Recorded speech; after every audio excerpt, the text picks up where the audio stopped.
અને good afternoon અને અત્યારના માર્કેટ પર નજર કરો તો એક ખરીદદારી વધતી આપણે જોઈ રહ્યા છીએ. નિયરલી તમને સેન્સેક્સમાં 66 બેઝિસ પોઈન્ટનો એક પોઝિટિવ કારોબાર જોવા મળશે, એટલે કે 500 પોઈન્ટની તેજી તમને અહીંયા જોવા મળશે 76,520ના લેવલ પર. 23,300ના લેવલ પર અત્યારના નિફ્ટી કામકાજ કરી રહ્યું છે. નિયરલી 150+ પોઈન્ટની અહીંયા તેજી જોવા મળશે, એટલે કે અહીંયા પણ 58 થી 60 બેઝિસ પોઈન્ટની તમને તેજી જોવા મળશે. જે આઉટ પરફોર્મ કરી રહ્યું છે એ છે મિડ કેપ. નિયરલી 1.25%નું હવે અપસ્વિંગ સાથે તમને 630 પોઈન્ટની તેજી સાથે 51,860ના લેવલ દેખાશે મિડ કેપમાં. અને જો બેંક નિફ્ટીની વાત કરીએ તો અહીંયા પણ 450 પોઈન્ટની તમને તેજી જોવા મળશે. 51,267ના લેવલ્સની આસપાસ 87 બેઝિસ પોઈન્ટની તેજી સાથે અત્યારના બેંક નિફ્ટી પણ કામકાજ કરી રહ્યું છે. માર્કેટ બ્રેથ પોઝિટિવ છે. 1,898 કાઉન્ટરમાં જ્યારે ખરીદી તમને દેખાશે, 695 કાઉન્ટરમાં તમને વેચવાળી દેખાશે. ઇન્ડિયા વિક્સ પર નજર કરો, 82 બેઝિસ પોઈન્ટના ઘટાડા સાથે 13.67ના લેવલ પર ઇન્ડિયા વિક્સ કામકાજ કરી રહ્યું છે. અને આજે સપોર્ટિંગ ફેક્ટર રહ્યું છે નિફ્ટી રિયાલિટી, જેમાં અત્યારના તમને નિયરલી 3%થી ઉપરની તેજી સાથેનો કારોબાર જોવા મળશે. અને કેપિટલ માર્કેટ્સ પરથી પણ એક પોઝિટિવિટી મળી રહી છે. નિયરલી 1.5%થી ઉપરનો અહીંયા એક કારોબાર થઈ રહ્યો છે. ટાટા ગ્રુપ 1%ની આસપાસની તેજી આપી રહ્યું છે. પણ વધારે વાતચીત કરીશું. જેએમ ફાઇનાન્શિયલ સર્વિસીસના તેજસ શાહ આપણી સાથે જોડાઈ ગયા છે. તેજસભાઈ, ઘણું સ્વાગત છે. અને અત્યારના આપણે જોઈ રહ્યા છીએ મોર્નિંગ સેશન પછી અત્યારના હવે એક પિકઅપ દેખાઈ રહ્યું છે. ખરીદી અહીંયા આપણે વધતી જોઈ રહ્યા છે. કઈ રીતના તમે જોઈ રહ્યા છો? આજના ટાર્ગેટ શું રહેશે? ગુડ આફ્ટરનૂન તમને ને તમામ દર્શકોને. નિફ્ટીની આપણે વાત કરીએ તો ગઈકાલના સેશનમાં એક 350 પોઈન્ટનો ઘટાડો જોયો હતો. અને નિફ્ટી જે છે ઓલમોસ્ટ જે 50 દિવસની જે એક્સપોનેન્શિયલ મૂવિંગ એવરેજ છે એની આજુબાજુ આવીને આપણે એક પાછું પુલબેક જોયો છે. ઓવરઓલ ચાર્ટ સ્ટ્રક્ચર હજુ બી સ્ટ્રોંગ છે. જે ઉપરથી 23,850થી જે ઘટાડો આવ્યો છે એ એક માઇનર કરેક્શન જેવું જ લાગે છે. અને 23,100 અને 22,900 આ બે ઇમ્પોર્ટન્ટ સપોર્ટ લેવલ છે ઓન ધ ડાઉન સાઇડ. જ્યાં સુધી હોલ્ડ કરે છે મને લાગે છે કે અહીંયાથી નિફ્ટીમાં એક રેલી આવી શકે છે. ઇમિડિયેટ બેસિસ પર 23,400નું એક રેઝિસ્ટન્સ છે, જે એની 200 દિવસની મૂવિંગ એવરેજ છે, જે ગઈકાલના સેશનમાં નીચે ક્લોઝ આપ્યું હતું એના નીચે. તો પાછું જે બાઇંગ મોમેન્ટમ માટે મને લાગે છે 23,400ની ઉપર સસ્ટેન થવું અનિવાર્ય છે. એકવાર આ લેવલ ક્લોઝિંગ બેસિસ પર આવશે તો મને લાગે છે પાછું આપણે 23,650થી લઈને 23,850 સુધીના લેવલ નિફ્ટીમાં જોઈ શકશું. તો ઓવરઓલ ચાર્ટ સ્ટ્રક્ચર સ્ટ્રોંગ છે. નીચેમાં 23,100, 22,900 બે ઇમ્પોર્ટન્ટ સપોર્ટ છે. જ્યાં સુધી હોલ્ડ કરે છે મને લાગે છે એપ્રિલ મંથના હિસાબે ઉપરમાં 23,850થી લઈને 24,000 સુધીના લેવલ આપણે જોઈ શકશું. ઓકે, 23,850થી 24,000ના લેવલ્સ આપણે અહીંયા નિફ્ટીમાં અત્યારના એ સ્ટ્રોંગ રેઝિસ્ટન્સ લેવલ્સ જોઈ રહ્યા છે. પણ નિફ્ટી બેંકની સામે તો જો જોવું હોય તો એ કેવું લાગે તમને? બેંક નિફ્ટીની વાત કરીએ તો બેંક નિફ્ટીનું structure is relatively stronger than Nifty. Bank નિફ્ટીમાં આપણે એક બ્રેકઆઉટ જોયું હતું, જ્યારે બેંક નિફ્ટીએ 50,650નું લેવલ જે હતું એ સરપાસ કર્યું હતું ઓન 24 માર્ચ. એના પછી બેંક નિફ્ટી થોડું સાઇડવેઝ થઈ ગયું અને થોડું માઇનર કરેક્શન આવ્યું હતું. અને જે ગઈકાલનો જે લો હતો, જે કરીબન 50,750ની આજુબાજુ હતું, એ બ્રેકઆઉટ એરિયાથી જ રિવર્સ થયું છે. તો 50,700થી લઈને 50,650ની આજુબાજુ એક પોઝિશનલ સપોર્ટ છે, જ્યાં સુધી ઇન્ટેક્ટ રહી છે. મને લાગે છે બેંક નિફ્ટીમાં અહીંયાથી બી રેલી આવી શકે છે. અને ઉપરમાં ઇમિડિયેટ બેસિસ પર 52,000નું જે સ્તર છે એ ટેસ્ટ કરી શકે છે. અને 52,000નું જો સ્તર આપણે ડિસિઝિવલી પાર કરશું તો મને લાગે છે 52,700 સુધીના બી લેવલ આ મંથ એન્ડ સુધીમાં આવી શકે. So bank Nifty is looking stronger than Nifty, અને બાય ઓન ડિપ્સની રણનીતિ રાખવી જોઈએ બેંક નિફ્ટીમાં. અને ડિપ્સની રણનીતિ આપણે રાખીશું. અહીંયા આપણે 52,000ના લેવલ્સ જોઈ રહ્યા છે નિફ્ટી બેંકમાં. અને એક સ્ટ્રોંગર ફોર ફ્રન્ટ પર નિફ્ટી બેંક પ્લે કરી રહ્યું છે એઝ કમ્પેર ટુ નિફ્ટી. પણ નિફ્ટીમાં પણ આપણે 23,850 અને એ સરપાસ કરે છે તો 24,000ના લેવલ્સ આવતા જોઈ રહ્યા છે. પણ આગળ વધીશું અને દર્શક મિત્ર પાસે જઈશું. જામનગરથી નિશા ઉપાધ્યાય આપણી સાથે જોડાઈ રહ્યા છે. જી નિશાજી, સવાલ પૂછો આપનો. મેમ, મારે એનટીપીસી ઉપર પ્રશ્ન હતો. એનટીપીસી મારે 424ની ખરીદી છે જી, અને મેં થોડા એવરેજ આઉટ કર્યા તો 400 એ ભાવ આવ્યો, પણ હજી થોડા નીચે છે. તો એવરેજ આઉટ કરું કે હજી રાહ જોઉં? કેટલો વખત તમે અહીંયા ઊભા રહેશો? થોડો ઉપર આવ્યો હતો.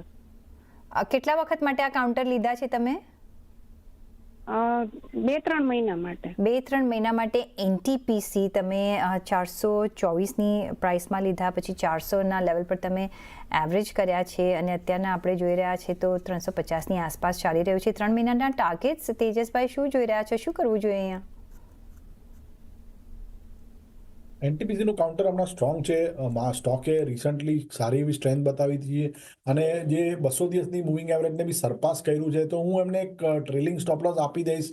335 નો એક ટ્રેલિંગ સ્ટોપ લોસ રાખીને હોલ્ડ કરી શકે છે પોઝિશન. ઇમિડિયેટ બેસિસ પર મને લાગે છે 370-71 નો ભાવ ફરીથી રીટેસ્ટ કરી શકે છે અને અગર આ સરપાસ થયો તો 390 સુધીના બી લેવલ આ સ્ટોકમાં આવી શકે છે. તો hold with stop loss of 335, target 370 અને 389 ના બે ટાર્ગેટ રહેશે. એકવાર જો અગર સેકન્ડ ટાર્ગેટ આવે તો ફરીથી રિવ્યુ લેવો પડશે આ સ્ટોકમાં. પણ તેજસભાઈ હમણાં કોઈ ફર્ધર એવરેજ કરીશું કે હમણાં આમ જ એઝ ઇટ ઇઝ ઊભા રહીશું? કારણ કે એમની ખરીદી 425 અને પછી એમને બીજા પણ એક એડ કર્યા છે, પણ આઈ થિંક એવરેજ પ્રાઇસ એમની 400 રૂપિયાની આસપાસ જ થઈ રહી છે. મારા હિસાબથી એવરેજ કહી શકાય છે, નો ડાઉટ અબાઉટ ઇટ. પણ આજે જે યુએસમાં જે ટ્રમ્પનું ટેરિફનું જે અનાઉન્સમેન્ટ છે, તો મારા હિસાબથી કાલના સેશનમાં કરે. અગર આ સ્ટોક આ લેવલની આજુબાજુ મળે તો કરંટ ભાવે જે એવરેજ કહી શકે છે વિથ સ્ટોપ લોસ બિલો 335. તો આજે નહીં કરતા, કાલે તમે કરજો. જો આ જ ભાવની આસપાસ તમને મળે છે તો 335ના સ્ટોપ લોસથી એક તમે ફર્ધર એક થોડું એવરેજ કરી શકો છો અને પછી 400 રૂપિયાના ટાર્ગેટ માટે તમે અહીંયા વેઇટ કરી શકો છો અને મે બી ત્યારે આપણે એક રીલુક લઈશું. તો અત્યારના માટે હોલ્ડની સલાહ. નેક્સ્ટ સવાલ પણ છે તમારો નિશાજી, નેક્સ્ટ સવાલ પૂછી લો. આઈ થિંક બીજો બી એક કાઉન્ટર છે તમારી પાસે. હા, અમારે એસ્ટરડીએમમાં અત્યારે ફ્રેશ 504ના લેવલ્સને પણ ટેસ્ટ કરી શકે છે એસ્ટરડીએમ હેલ્થકેર. તો ખરીદીની સલાહ. નેક્સ્ટ સવાલ પર જઈશું. પવન પટેલનો આવ્યો છે. આઈઓસી 131ના પ્રાઇસના એમને બાય કરે છે શોર્ટ ટર્મ માટે. તો બીજા જો અત્યારના એડ કરાય 131ના પ્રાઇસના એમને બાય કરે છે શોર્ટ ટર્મ માટે, તો બીજા જો અત્યારના એડ કરવા હોય તો કરી શકાય કે નહીં? ડેફિનેટલી આઈઓસીમાં એડ કરી શકાય છે. આ સ્ટોકમાં ઓલરેડી બ્રેકઆઉટ આવી ગયું છે, તો 125ના સ્ટોપ લોસ એ એડ કરી શકે છે. ઉપરમાં ટાર્ગેટ્સ રહેશે 140નું અને આ સરપાસ થયું તો 145 સુધી બી આ સ્ટોક જઈ શકે છે. તો બાય એન્ડ ડિપ્સની રણનીતિ રાખો આઈઓસીમાં with stop loss below 125. Okay, તો 140 ને 145ના ટાર્ગેટ માટે તમે આઈઓસી પર ડેફિનેટલી અહીંયા ખરીદી કરી શકો છો, એડ કરી શકો છો. ઓન દેટ નોટ અહીંયા એક બ્રેકનો પણ સમય થઈ ગયો છે. બ્રેક લઈને પાછા ફરીથી જોડાયા રહેજો.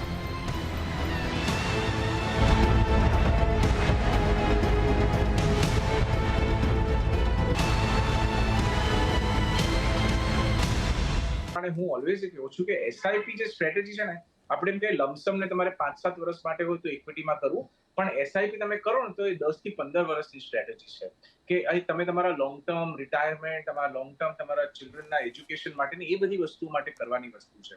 એટલે એવું નથી કે આજે તમારી પાસે 5,000 રૂપિયા એક્સ્ટ્રા પડ્યા છે તો તમે એસઆઈપી કરી નાખો, પણ એસઆઈપી ચાલુ રાખો, બંધ તો બિલકુલ નહીં કરતા, અને થાય તો ડબલ ટ્રિપલ કરી નાખો. That's my objective. કારણ કે અત્યારે બહુ જ સારા ભાવ, ઇનફેક્ટ અત્યારે તો હું કહું તમને બાય ચાન્સ બોનસ મળે કે કંઈક એક્સ્ટ્રા સરપ્લસ પૈસા આવ્યા ને તો તમે લમસમ ઇન્વેસ્ટમેન્ટ પણ તમારી એ સ્કીમમાં કરી શકો છો.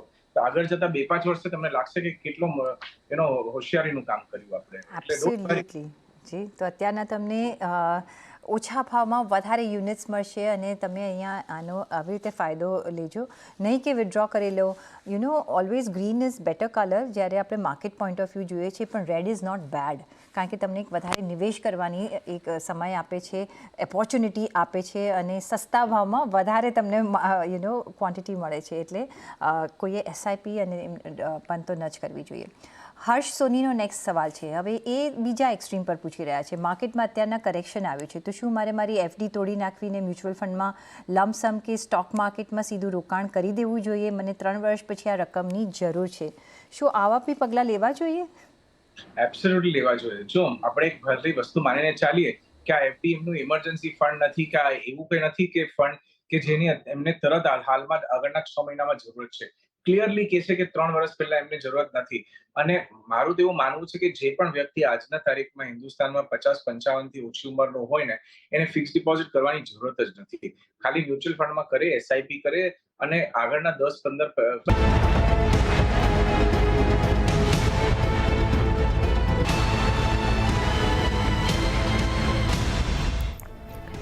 બ્રેક પછી આપનું સ્વાગત છે અને નેક્સ્ટ જે સવાલ આવી રહ્યો છે તેજસભાઈ, એ આવી રહ્યો છે વિશાલ મેગા માર્ટના કાઉન્ટર પર. હવે અહીંયા જે સવાલ આવ્યો છે એ આવ્યો છે તરુણ જાનીનો. 78 રૂપિયાની એમની ખરીદી છે. હોલ્ડ કરી શકાય કે એક્ઝિટ થવું જોઈએ? યા 1 સેકન્ડ. વિશાલ મેગાવાટની વાત કરીએ તો આ સ્ટોકે થોડી સ્ટ્રેન્થ બતાવી છે આજના સેશનમાં અને એક બ્રેકઆઉટ માટે વેઇટ કરવું જોઈએ. 108 રૂપિયા એક બ્રેકઆઉટ ઝોન છે. જો આજે ક્લોઝિંગ 108ની ઉપર જાય તો મારા હિસાબથી હોલ્ડ કહી શકાય છે. તો આ સ્ટોકમાં એક મોમેન્ટમ આવશે ને ઉપરમાં આપણે 116 અને 124 સુધીના બી લેવલ જોઈ શકશું. સો એક 108 is a make or break resistance zone. અગર આજે તો સસ્ટેન થઈ રહ્યું છે આ લેવલ, એક ક્લોઝિંગ અગર આવી જાય આની ઉપર તો મને લાગે છે અહીંયાથી આ સ્ટોક રેલી કરી શકે છે. તો હોલ્ડ કરવાની સલાહ રહેશે.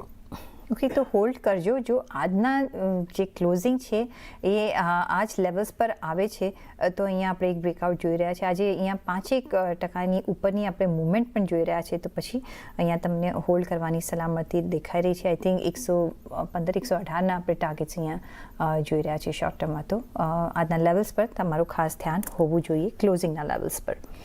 નેક્સ્ટ સવાલ પર જઈશું અને નેક્સ્ટ આજે જે અમુક કાઉન્ટર્સ સવારથી ટ્રેન્ડ કરી રહ્યા છે એના પર નજર રાખીએ અને જો જોઈએ તો સારી એવી જે ખરીદી આજે ચાલી રહી છે એ તમને Godrej properties, Macrotech developers, reality કાઉન્ટર્સમાં આજે આપણે સારી એવી તેજી જોઈ રહ્યા છે.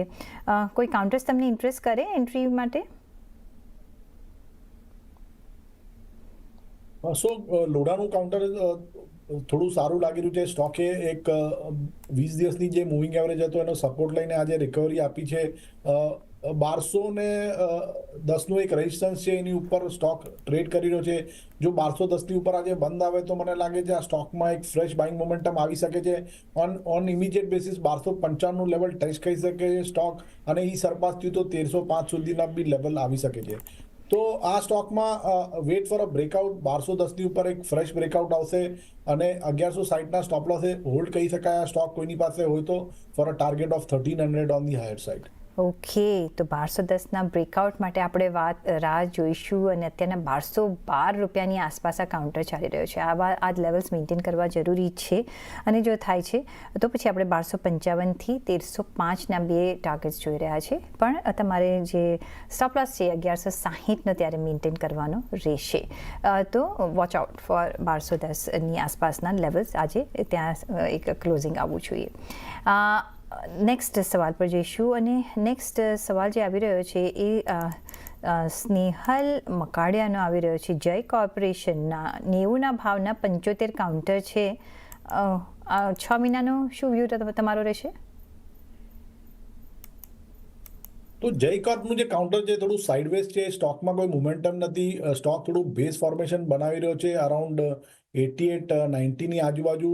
ઇમિડિયેટ બેઝિસ પર રેઝિસ્ટન્સ છે એ છે 104ની આજુબાજુ. 104 જ્યાં સુધી કુદાવતો નથી મને લાગે છે સ્ટોકમાં કોઈ મોમેન્ટમ છે નહીં. તો stock is just consolidating in the range of 85 to 105. જે સાઈડ બ્રેકઆઉટ કે બ્રેકડાઉન આવશે ત્યાં આપણે 10-15% મૂવ જોઈ શકશું. તો આપણે આ કાઉન્ટર પર નજર રાખીશું. આઈધર સાઇડ આઉટનું આપણે એક બ્રેકઆઉટ જોઈ રહ્યા છીએ તો એ લેવલ્સ ધ્યાનમાં રાખીશું. જય વારિયાનો નેક્સ્ટ સવાલ આવ્યો છે. હીરો મોટો કોપ 400 કાઉન્ટર છે, 4025ના એમની ખરીદી છે અને આ વોટ્સએપ દ્વારા સવાલ આવ્યો છે. હીરો મોટો કોપ ચાર્જ કેવા લાગે તમને? હીરો મોટો કોપનો જે છે એક બેઝ ફોર્મેશન થઈ ગયું છે અરાઉન્ડ 3500ની આજુબાજુ અને સ્ટોકે રિસન્ટલી આ બ્રેકઆઉટ બી આપ્યું છે અબોવ 3700 લેવલ. સો બ્રેકઆઉટ બી સારા વોલ્યુમ સાથે થયું છે તો લોંગ પોઝિશન છે તો હોલ્ડ કરી શકાય with a stop loss below 3600. On an immediate basis સ્ટોકનું જે રેઝિસ્ટન્સ છે એ 3860ની આજુબાજુ છે. આ લેવલ સરપાસ થશે તો મને લાગે છે સ્ટ્રોંગ બાઇંગ મોમેન્ટમ આવી શકે છે સ્ટોકમાં અને ઉપરમાં આપણને 4100થી લઈને 4200 સુધીના લેવલ બી આવી શકે. સો કોઈની પાસે લોંગ પોઝિશન હોય તો હોલ્ડ કરી શકાય with a stop loss below 3600 અને 3860ની ઉપર સ્ટોકમાં એક ફ્રેશ બાઇંગ મોમેન્ટમ આવશે અને એ કેસમાં આપણે 4100થી લઈને 4200 સુધીના ટાર્ગેટ જોઈ શકશું. ઓકે, તો લોંગ હોય તો તમે સાચવી રાખો અહીંયા, અને અહીંયા આપણે 4100થી 4200ના લેવલ્સ જોઈ રહ્યા છીએ. 3600 રૂપિયાનો તમારે એક સ્ટોપ લોસ મેન્ટેન કરવાનો રહેશે. 3860ના જે લેવલ્સ છે ક્રુશિયલ લેવલ રહેશે, અને એ જો સરપાસ કરે છે તો આપણે 4200 સુધીના લેવલ્સ જોઈ શકીએ છીએ. પણ જે મને એમનો ટેન્યોર ખબર નથી તેજસભાઈ, પણ એમની જે ખરીદી છે એ 4025 રૂપિયામાં છે. કોઈ તમે એવરેજ કરવું જોઈએ હમણાં, કે ઊભા જ રહેવું જોઈએ જેટલા છે એટલા કાઉન્ટર્સથી? મારા હિસાબથી એવરેજ કહી શકે છે with a stop loss below 3600 for the new stocks which the client wants to buy. Okay, તો જો તમારે એવરેજ કરવું હોય તો પણ તમારી પાસે ઓપ્શન છે, કારણ કે અત્યારના 3770ના લેવલ્સ ચાલી રહ્યા છે, તો તમારી કોસ્ટ નીચે તમે લાવી શકો છો. પણ મને તમારો ટેન્યોર ખબર નથી. આજે અમે તમને પોઝિશન આપી છે લોંગ માટે જ તમને લેવલ્સ આપ્યા છે. ઓન દેટ નોટ અહીંયા એક બ્રેકનો સમય થઈ ગયો છે, તો એક બ્રેક લઈ લે અને પાછા ફરીશું. જોડાયેલા રહેજો.